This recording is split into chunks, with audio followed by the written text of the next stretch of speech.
And hello, hello, hello. Good morning, and welcome to On the Mark. My special guest today is somebody who's a longtime friend, and I'm just one of my favorite people, and always doing big things in the community. And so today, I wanted to talk to him about an upcoming event. Uh, President and CEO of the Center for Workforce Inclusion, Gary A. Officer. Gary, how are you, my friend? I'm doing great, Mark. How are you doing? Man, I'm telling you, I'm excited. You know, Gary, I look up, I see your name, and you're always in the mix. I don't know if it's, with you, if it's you with the president, if not this president, but anyway, if it's you with powerful, important people, if it's you with the community, every time I look up, you're always doing great things. And so when you told me about your latest position, I'm so excited because you, my friend, you fight for the people. You're an advocate. You're brilliant. And at the end of the day, you care. And so when you told me about, first of all, Gary, tell us about what you're doing with your job, and then we'll talk about your upcoming event. Sure. So I'm the president of two organizations. One's called the Center for Workforce Inclusion. And our focus is around finding ways through our funding relationships to fund our workforce programs primarily for older Americans who've been displaced or have exited the workforce. So we are a national funder across 33 states, and we use our funding essentially to ensure that every American who's able and willing has the skills to match their enthusiasm to successfully find a job at the level for which they aspire to. I also founded an organization called CWI Labs.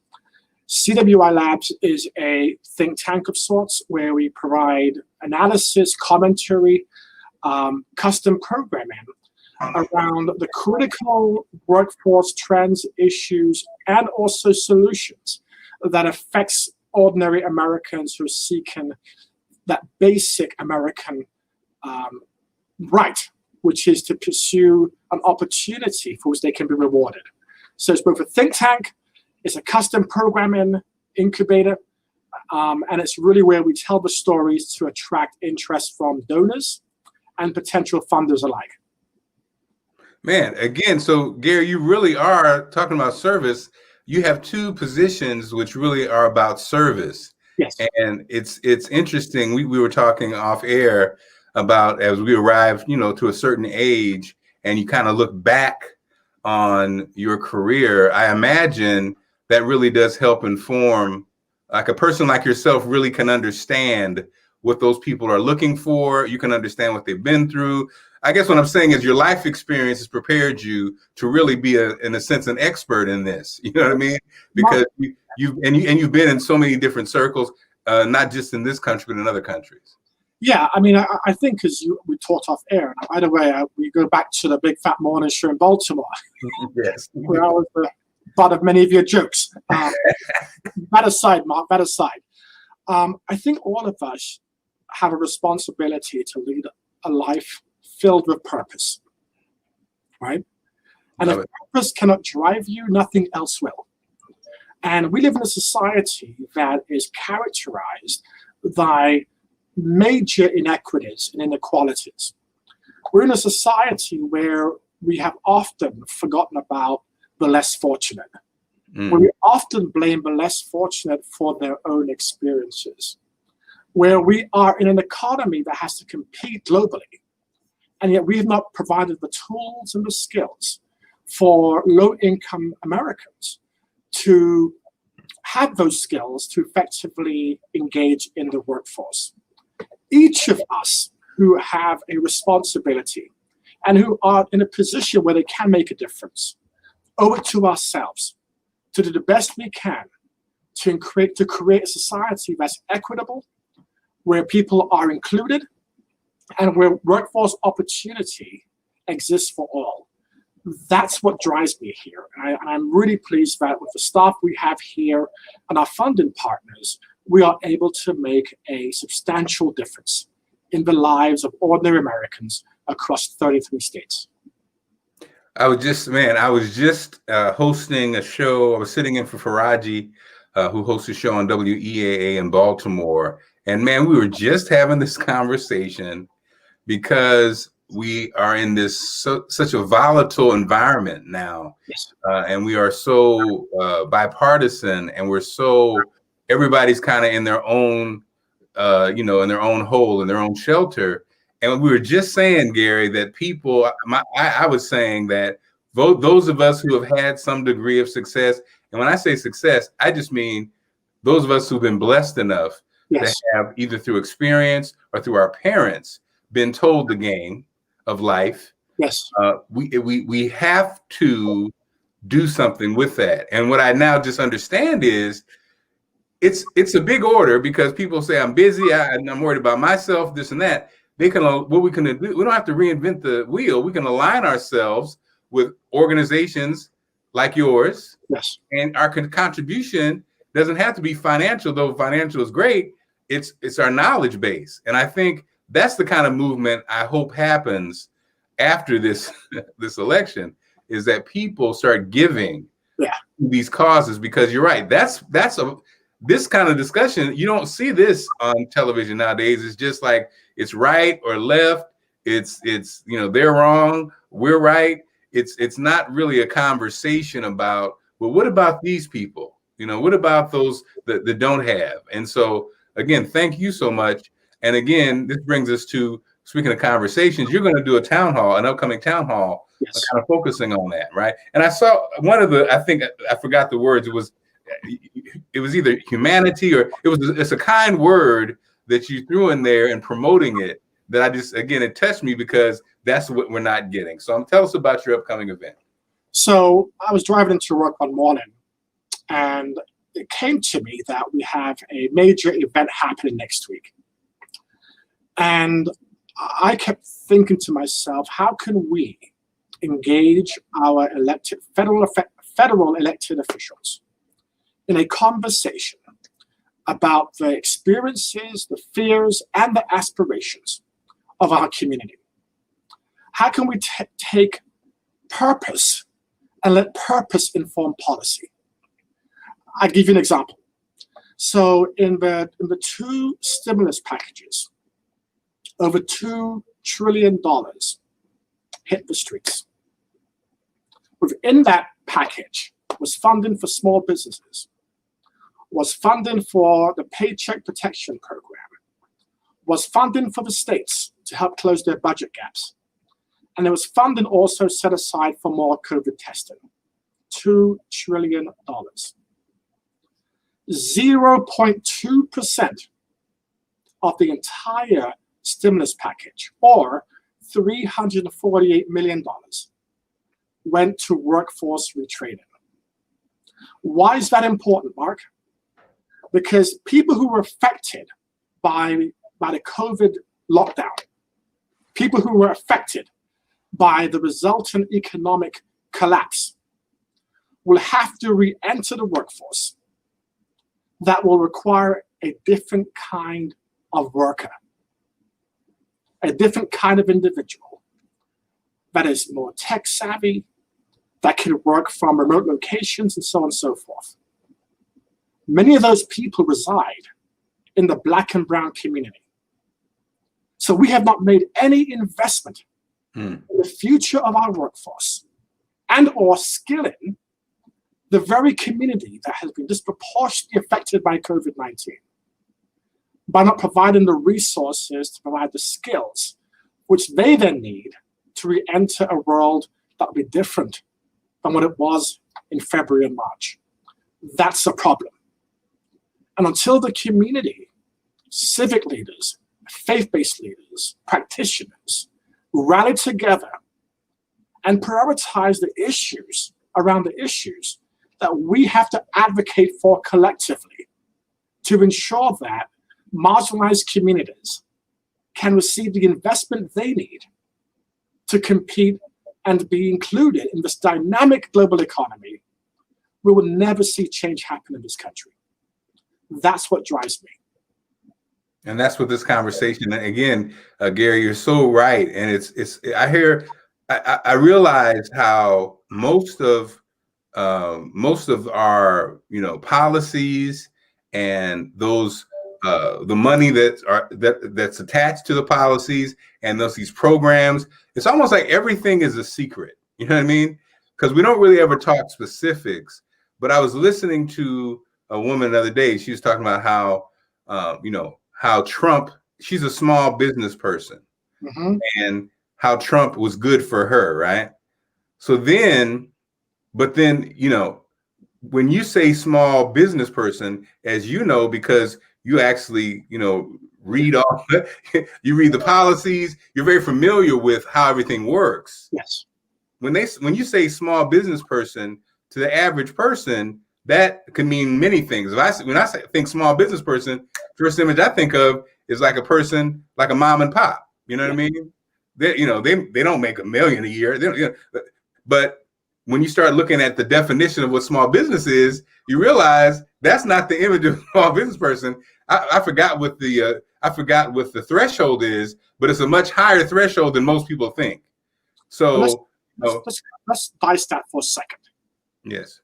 The majority of Americans, I think like 80%, are employed by small businesses, particularly in the Black and brown community.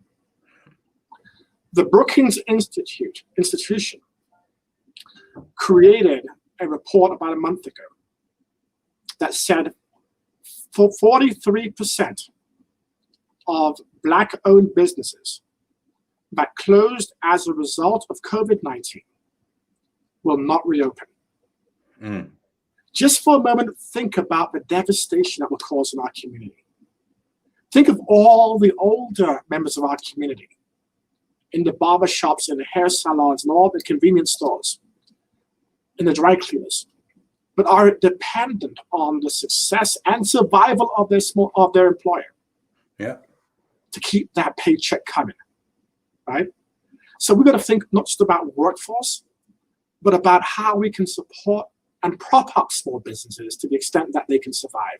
And during the COVID bailout, it was noticeable how few Black and brown small businesses of color were able to tap into those small business lending or loan instruments that many were able to tap into to keep them going. So that's also an issue, right? So the issue runs across our community, from workforce to small business lending to supporting entrepreneurship, but all of that ties into how can we create an environment that allows historically disadvantaged communities to survive and thrive in a 21st century America. That's the challenge. And it's one we have to think about collectively and work together collectively to advance to our lawmakers. And Gary, with your this conversation, obviously information, great conversation. What's your goal for the town hall meeting? What do you want to happen because of it? Well, I know the senator very well. We are friends. But Chris Van Hollen. Van Hollen, yes. But what I will say is that every federal lawmaker has an innate responsibility as a holder of their office to be held accountable to the people who elected them, right? If you look across the state, this unevenness of our economic recovery is telling. According to the Washington Post, more than half of white workers who were laid off during the COVID shutdown have returned to the workforce. Less than 1/3 of Black and brown residents of Maryland have returned to the workforce. So we're seeing this alarming disparity, even in the opening up of the economy, where we're seeing Black and brown communities lag behind their white peers. We need to make sure that our federal officials are made aware of that. we need to make sure that they are representing the concerns and the fears and the aspirations of families and communities who want to survive and thrive in this economy. And they need to hear that from ordinary people.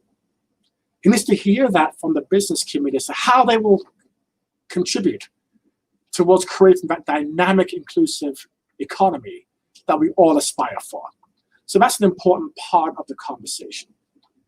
Another component of my discussion with the senator is going to be around the issues around how we can move beyond the last 4 years and engage in a pathway towards civility.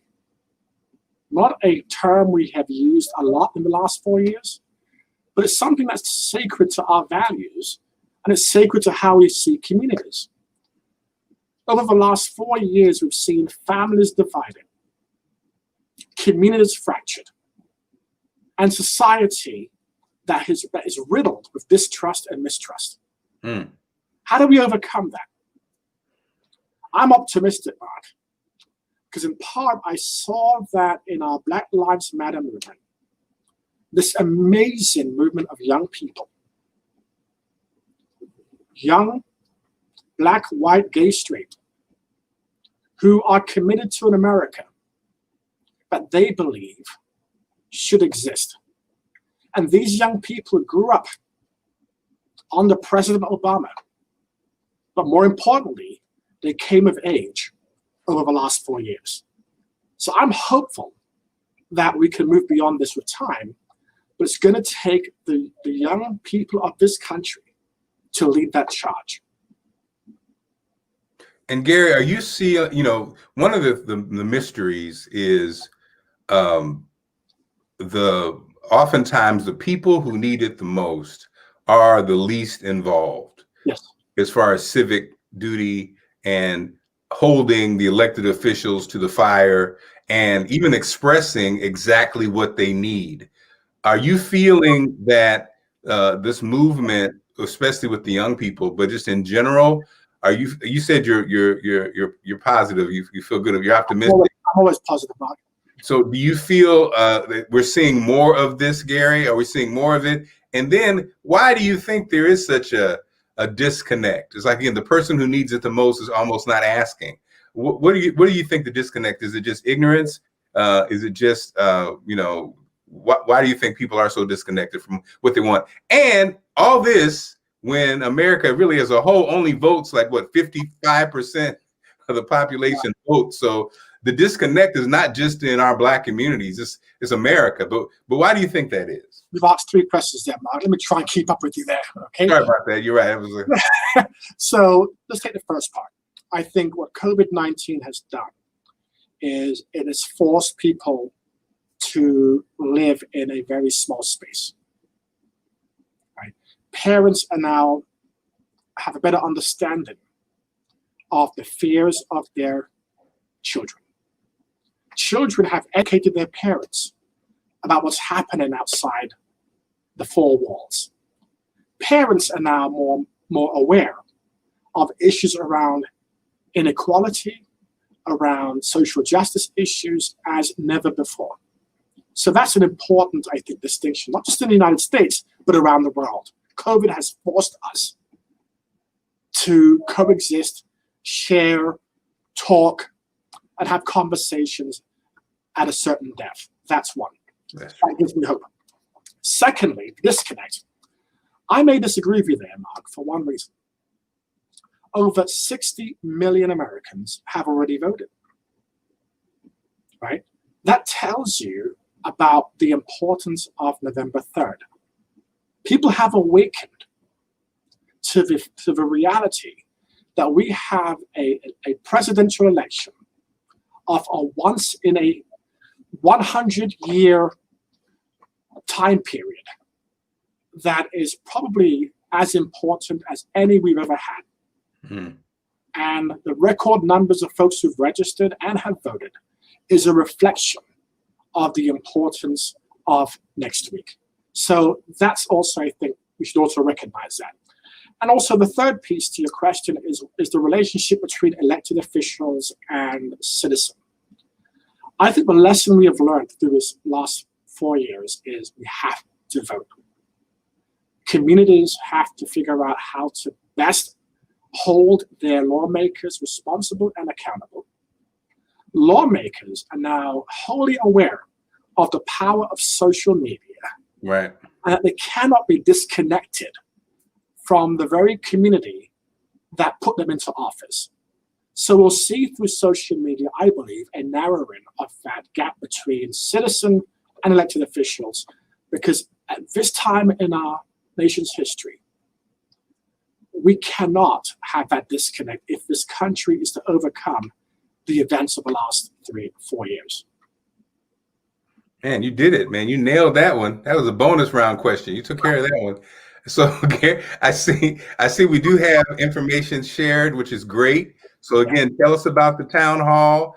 People can get registered now. They can sign up. I saw that up there. And once again, tell people about it, how they can participate, and what we need to look forward to. Sure, Mark. So they can register by going to the website www.cwilabs.org or www.centerforworkforceinclusion.org. I will lead off the town hall meeting with a statement about the times we're living in, what it means for this country and for our community.